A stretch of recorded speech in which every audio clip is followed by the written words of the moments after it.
नमस्कार।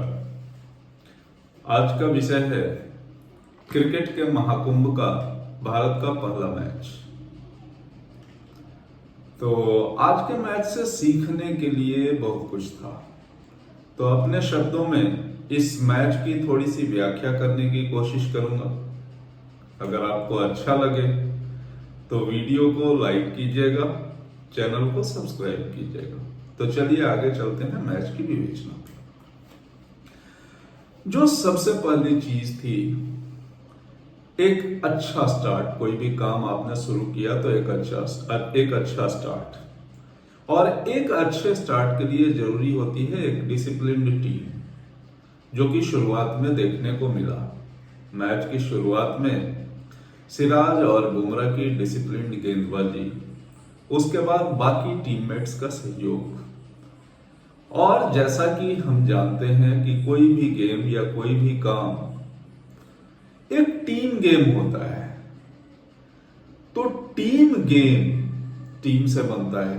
तो टीम में कमजोर करीबी आई। जब बॉलिंग करने हार्दिक पांड्या आए तो उनको कुछ पिटाई भी पड़ी, बट बाकी प्लेयर्स ने उस परफॉर्मेंस को बैक किया और टीम को एक रेस्पेक्टेबल टारगेट सेट करने में हेल्प करी। तो पहला काम था, हमने शुरुआत करी, डिसिप्लिन के साथ करी। टीम किसी खास टीममेट की परफॉर्मेंस खराब होने के बाद उसको कवर अप दूसरे टीममेट्स ने किया और हमने अपने लिए सही टारगेट सेट किया। अब सब कुछ अच्छा चल रहा था। बात आई चेज करने की। तो जब चेज करने की बारी आई, हमने शुरुआत करी और बड़े ही कूल अंदाज में, चूंकि टारगेट बड़ा आराम से अचीव होने वाला सेट था। तो यही हम गलती करते हैं कि कभी कभी टारगेट को हम छोटा मान लेते हैं। खैर, जो भी हुआ, अब हम टारगेट चेज करने के लिए मैदान में आए। बैंग! अभी हम इस झटके से संभलते उससे पहले फिर से बैंग, एक और बैंग, झटकों पे झटके।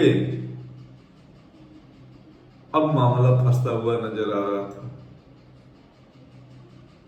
कि जिस टारगेट को हमने इतनी मेहनत से सेट किया और जो टारगेट हमें विद इन द रीच लग रहा था, अब वही टारगेट हमारे लिए पहाड़ जैसा लग रहा है।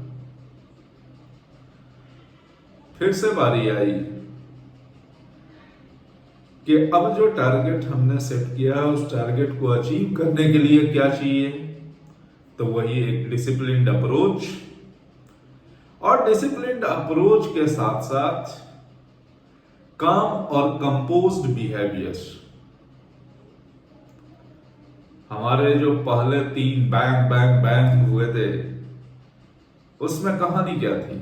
एक था अति उत्साह में लगाया गया ईशान किशन का वो स्ट्रोक, जिसकी कहीं कोई जरूरत नहीं थी, एक खराब स्ट्रोक और टीम को लगा झटका। तो आपका एक खराब कदम टीम के बने बनाए अचीवेबल टारगेट को अचीवमेंट से दूर कर सकता है। दूसरा, ठीक है, हम सही तरीके से चल रहे थे, कहीं हम, अब रोहित शर्मा का विकेट अगर हम देखें तो रोहित शर्मा का wicket was on a fair and good delivery. तो ठीक है, कभी कभी चीजें होती हैं। फिर तीसरा, श्रेयस अय्यर, क्या था भाई? फिर से वही अति उत्साह, टारगेट तो बड़ा छोटा है। तो कभी भी किसी टारगेट को छोटा समझने की कोशिश ना करें। अगर टारगेट अचीव करना है तो डिसिप्लिन चाहिए भाई। जो डिसिप्लिन्ड अप्रोच हमें केएल राहुल और विराट कोहली ने दिखाई। इतने बड़े खिलाड़ी होने के बावजूद जिस कामनेस और कंपोज्ड बिहेवियर के साथ उन्होंने खेल को आगे बढ़ाया और टारगेट को अपने रीच में लाया, वो काबिल तारीफ है। और ये चीजें हमें अपनी जिंदगी में भी फॉलो करनी पड़ेंगी। तो कुछ चीजें जो अभी तक हमें समझ में आई, गेम के जितने भाग में अभी हमने चर्चा करी है, क्या समझ में आया?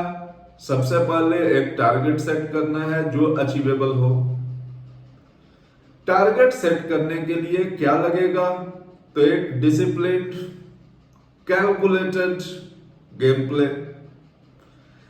एक टीम एफर्ट, जब तक टीम एफर्ट नहीं होगा कोई इंडिविजुअल कुछ नहीं कर पाएगा। और अगर किसी टीम में किसी इंडिविजुअल की परफॉर्मेंस थोड़ी देर के लिए डगमग होती है तो you will have to back up, जैसे हार्दिक के परफॉर्मेंस को हमने बैकअप किया।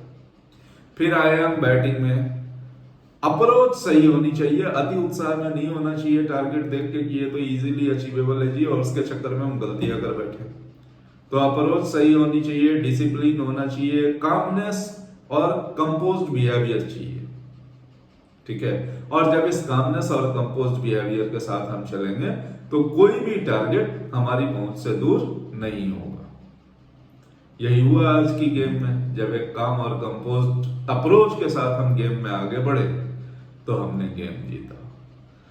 तो देशवासियों को क्रिकेट के इस महाकुंभ की पहली जीत की शुभकामनाएं। धन्यवाद। हम इसी तरह खेलते रहे, जीतते रहे, अपने चरित्र में यही दृढ़ता, यही जीतने की भूख और यह काम और कंपोज्ड बिहेवियर दिखाते रहे। Thank you.